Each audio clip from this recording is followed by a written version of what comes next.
These turtles have the biggest head of all sea turtles. Scratch that, because this turtle actually has the biggest head. But these turtles, the loggerheads, have the biggest head relative to their body size of all sea turtles. And there's a reason for it. Those massive jaws are built for crushing. And today, just like when we spoke about the olive ridley, we're looking at the loggerheads. And we're going to look at their range, their classifications, their threats, and as well as their importance. So the IUCN Red List has classified the loggerhead sea turtles as vulnerable. And some of its subpopulations in different locations or regions are actually considered endangered. The loggerhead is one of the most widespread sea turtles on the planet. You can find them in the Atlantic, in the Pacific, in the Indian Ocean, as well as in the Mediterranean.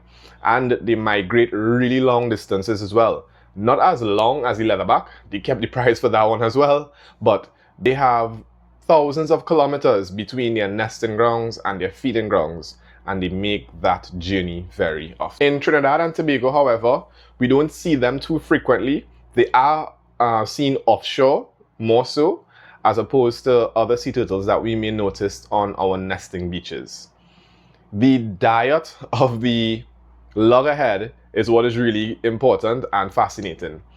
As I said earlier, those large jaws that are for crushing are made for crushing shells. The loggerheads are carnivorous, so they feed particularly on shelled animals actually. So you're talking about your crabs, your lobsters, your clams. They love urchins. They also will eat conch. By feeding on these invertebrates, loggerheads keep reef and seagrass ecosystems in check and balanced. They reduce urchin pressure and prevent overgrazing.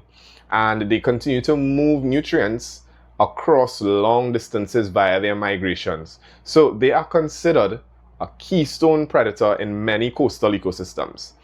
The threats, just like the olive ridley, are very similar. So you're talking about pollution, coastal development, but the major one that impacts the loggerheads is going to be bycatch. Bycatch through trawling, long lines, gill nets, you name it. Bycatch impacts the loggerheads drastically. So, all in all, loggerheads are a critical part of the marine ecosystem, and as such, we have a duty to ensure that we do our best to protect them.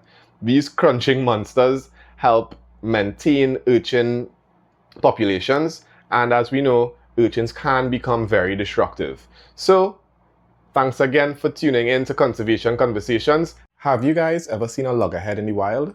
Tell me in the comments, and stay tuned, because next up, we're going to be talking about the Retmoculus imbricata, the hawksbill sea turtle.